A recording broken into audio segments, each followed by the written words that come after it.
Hello. Hello, Antonio. Hello, Manuel. Hello. Yeah, so glad to be here with you and have the opportunity to talk about your recent book, the Project Management Handbook by Harvard Business Review, because we always talk about projects, about vaccines, reconstruction, efficiency, new contracts, personal projects, and there are projects everywhere. That's correct. Yes, I think we knew that. I think you've been working in project management for many years, me too. So we knew that. But what I think is different now is that also senior leaders are starting to realize that a big part of their jobs and the organization is not just operations, which was the focus for decades. And now projects is something that they need to pay attention, that they can use projects to create change, to build the future of the organization. So I'm very excited about this period that we're living on. Yeah, and in this period that you mentioned change, and you mentioned business leaders, they always talk about purpose and benefits. And some of the things I like in your book is the importance of purpose and the benefits. And you mentioned them as two key elements to be considered in the project canvas when starting a new project or prioritizing. And in the end, we all know that projects are all about people, are all about transforming dreams, ideas, strategies into something real that matters, that make people and communities and companies improve. So I would like to ask you, why do you think then the dialogue is more focused on academic explanations about the different methodologies instead of just looking up and talking about project purpose and the benefits to engage stakeholders, to engage and motivate team members? How could we change this dialogue? Yeah, I think what you're mentioning is probably one of the most important aspects of the books and where I think we need to move forward in project management. I think we've been very technical in project management profession. Like you said, we've been focusing more on methodologies to the point of getting into a useless debate between agile and waterfall project management. I recently wrote about that, which created a lot of excitement and heated debates of why do we need to distinguish and between agile and waterfall when we need both. So what I'm trying to do is the tools are important, but to most of the senior leaders and stakeholders, they don't care. They don't care how you cook. They don't care how you make your cars. They just want to use the cars, right? So, and people want to change the world. People want to do things that matter for their organizations, for themselves, that they're proud to talk about with their families and friends. And I think that's one of the gaps that I've seen in project management is we've been focusing too much on business case, often financially driven, which I think is still very important, but that's not what drives engagement.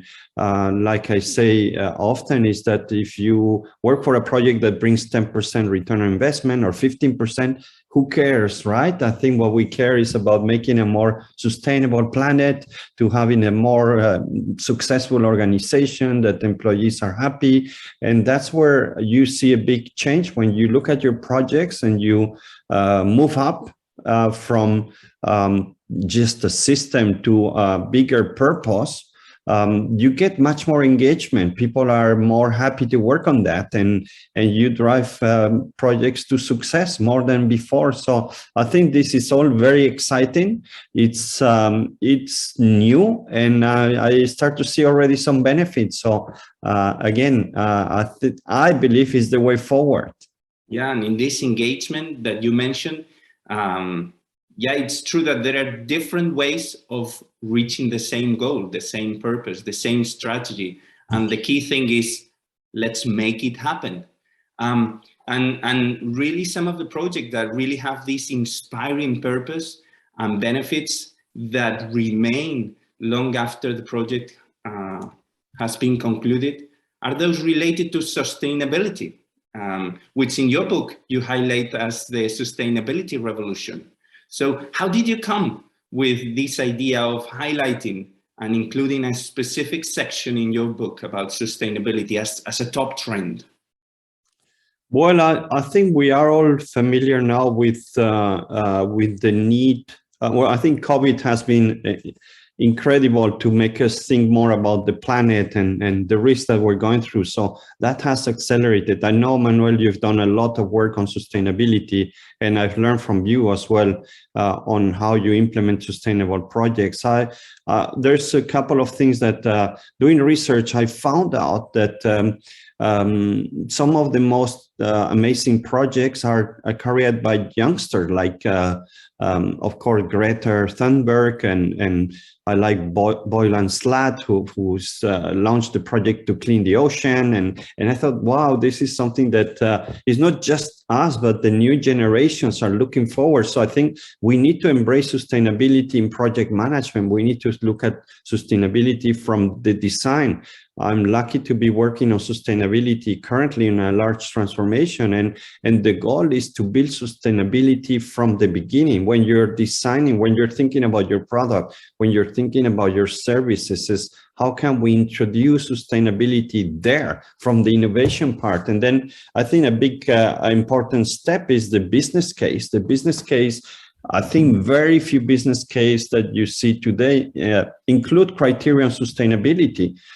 Even the methodologies that we use, PMBOK and PRINCE, and they don't have that. A little bit starting to see that more, but for 50 years it was not there. So I think we need to embed this as important factor as financials or resources is sustainability. And does this project make sense from a sustainability point of view?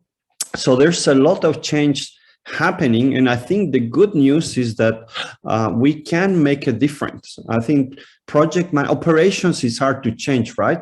And projects is always at the beginning, is where you bring ideas into practice. So if we want to make a better planning, there's no other way than doing it through projects.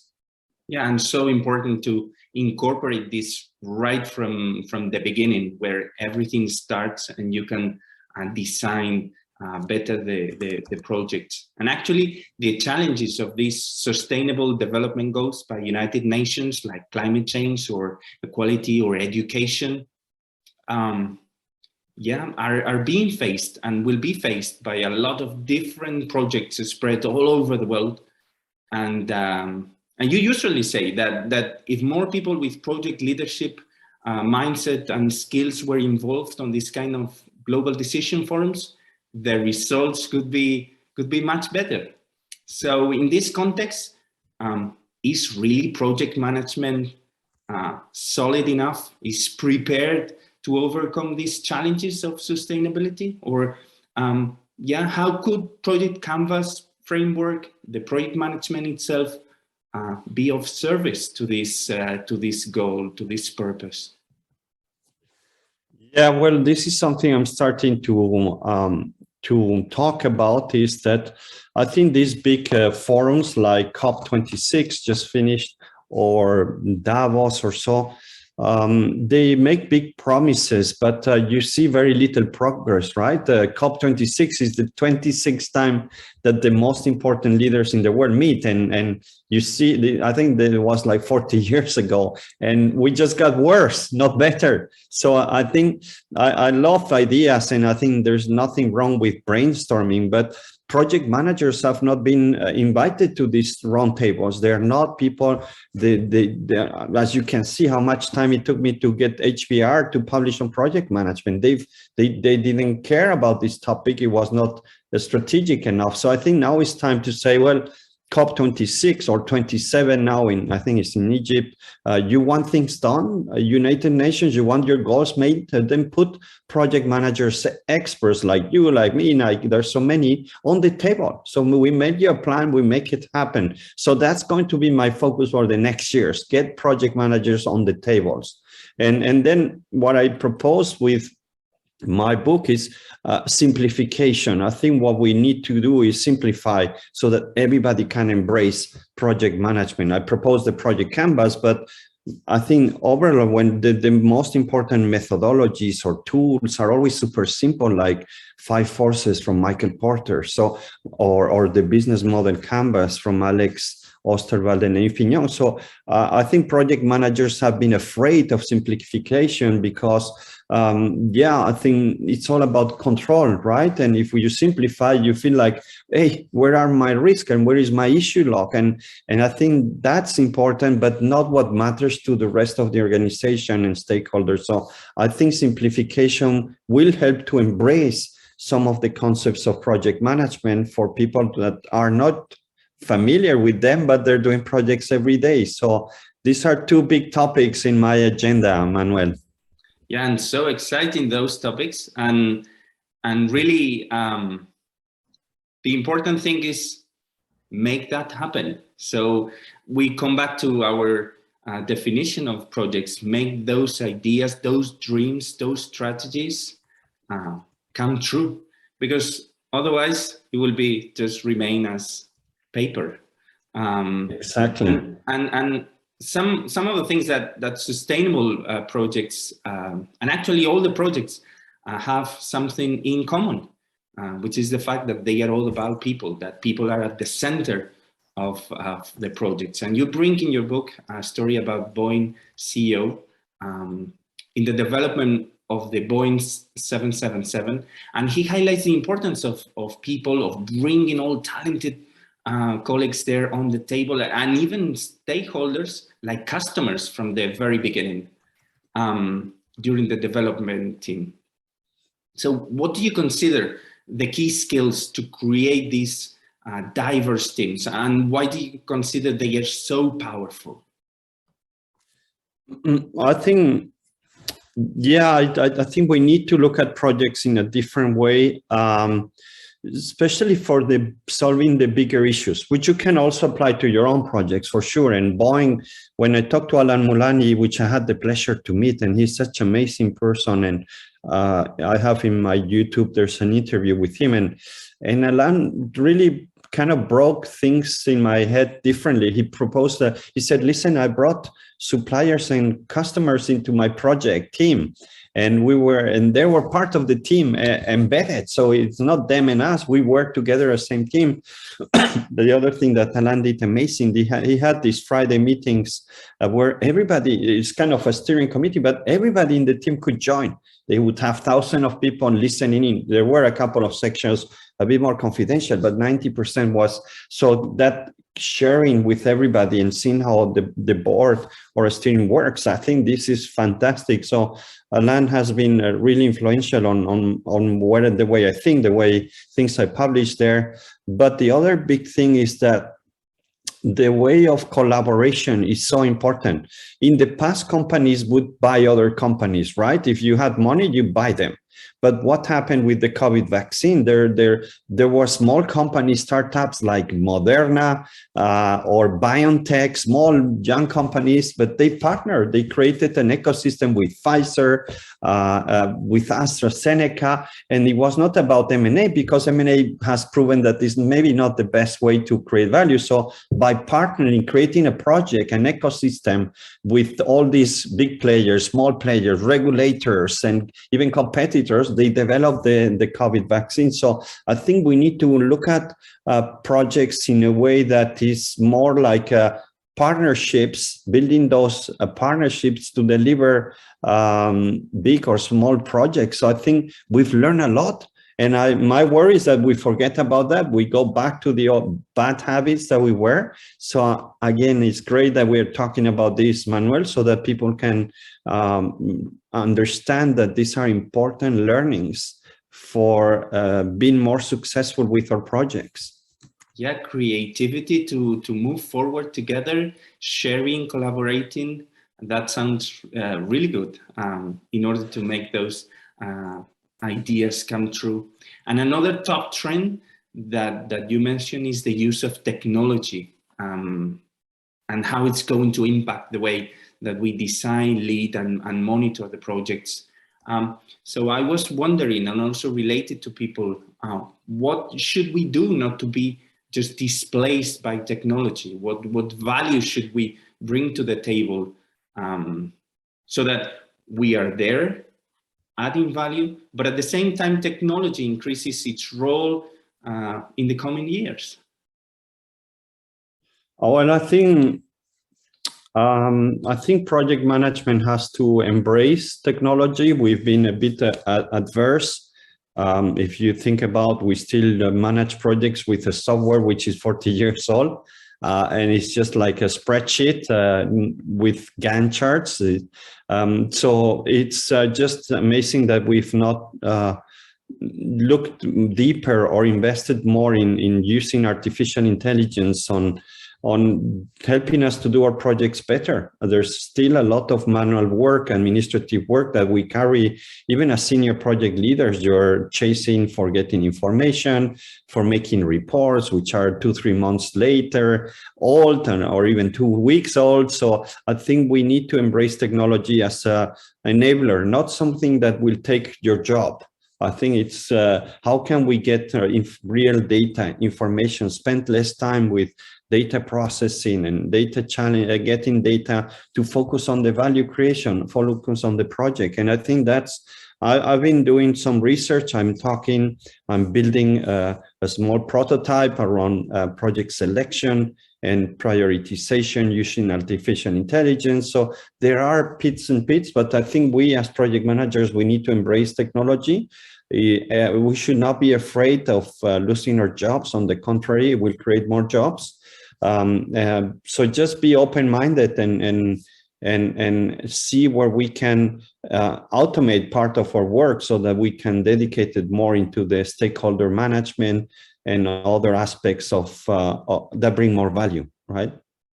Yeah, your answer has made me think of a sentence of Satya Nadella, the CEO of Microsoft, where he says that technology will enable everything. It will not replace or things like that. It will enable all the transformation for good. So it's really inspiring. And just as a final question, Antonio, and thank you so much for this conversation. I really appreciate that. So can you give us a practical advice, a last advice, an example on how project leaders can contribute to build a long-term sustainability world and sustainable? Well, I think it's a bit of a mindset change. What I talk about, Manuel, is project leaders, project managers have been seen mostly as managers. Yes, make a plan, define the scope, make a plan, deliver on time, on budget, and that's it. Don't think about anything else. And you are kind of delivery person. The business person is the sponsor and so on. And I think that maybe has been good for many years, but the way I see project managers today, it's more like leaders. I see them as the CEOs of their projects. I would not wait for a sponsor to take the role of the sponsor. I think if in my project, the sponsor, I take the role of the sponsor as well. I say, listen, this is my project. And if I need to speak up to my bosses and say, this is not working unless you change that. So it requires a mindset change from manager or delivery to really ownership and you're being the chief of your project, chief project officer. And that means that you are a bit like the founder of the project, the entrepreneur, and that gives you more power to discuss, power to address the things that you think matter, and sustainability being one of the most important ones. So it requires really a bit of courage to say, okay, I'm going to confront some people that in the past I was just saying, yes, boss. And now I'm going to say, listen, if we go that way, we're just going to increase our footprint and we're not going to get better. So it's that very important change in the way we see ourselves that can make a big difference. And I think we are empowered and we should make that step. That will be just amazing. I think that's a very important step. Yeah, empowerment and courage to make the change happen. So thank you so much, Antonio, for this conversation around your book on purpose, on sustainable projects, on the way that we can make this change happen through people, and wish you all the success with your book, the Project Management Handbook.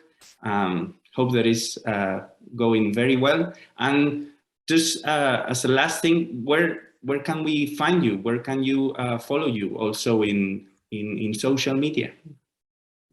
Well, yes, I think I have my website, Nieto-Rodríguez.com, and then LinkedIn. I think that's where I'm more active. Manuel, you know that. And I have a weekly newsletter with addressing the challenging topics. And then I have 2 LinkedIn courses also for more for beginners, but also experts have like that. So just reach out through email or LinkedIn, and I'm happy to keep in touch and learn from you, from anyone here. It's something we need to all do, keep learning, right? So thank you, Manuel, for having me here. It's a pleasure, and congratulations for what you're doing as well to promote the profession, and especially on the sustainability part. Okay, thank you so much, Antonio, with this advice on sharing and collaboration. Thank you so much. Have a very good day. Thank you. Bye. Bye, Manuel.